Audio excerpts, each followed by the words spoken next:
Honorable Bobi Wine makes the first appearance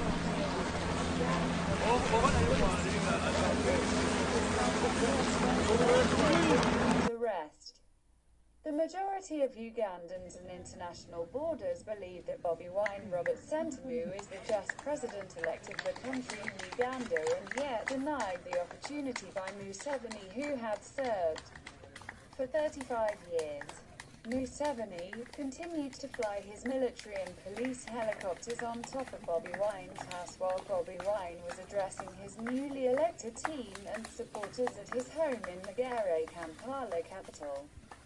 However, Bobi Wine vowed to continue as a group to end the impunity and dictatorship within the country that has been used by the current government that has ruled Uganda military for 35 years.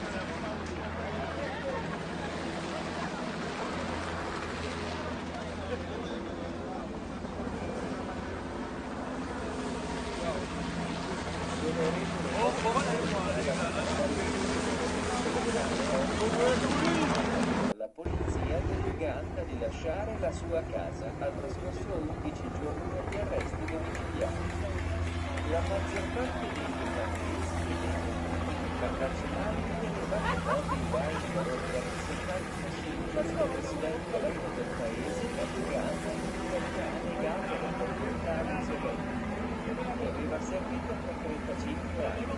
Museveni ha continuato a far volare i suoi elicotteri militari in cima alla casa di Bobi Wine mentre Bobi Wine si rivolgeva alla sua squadra appena eletta per il suo nella capitale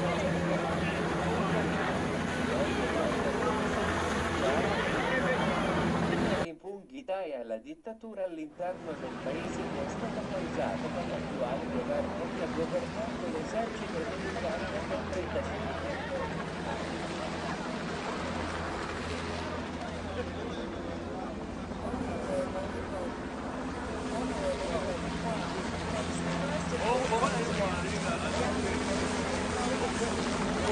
Leave his house. He had spent 11 days in house arrest.